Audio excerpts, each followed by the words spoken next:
Maraming salamat po sa patuloy na pagtitiwala at sa napakainit na pagtanggap sa inyong Senator Kuya Bongo saan mang parte ng bansa, Luzon, Visayas at Mindanao. Nakakawala ng pagod tuwing nakikita ko ang mga kababayan natin.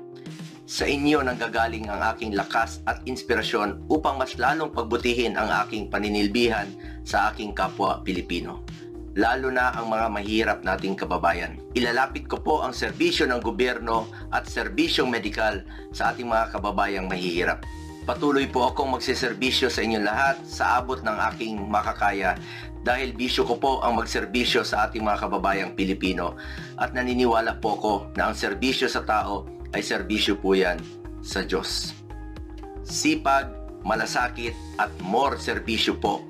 Ito ang patuloy kong maialay sa inyo, mga kababayan ko.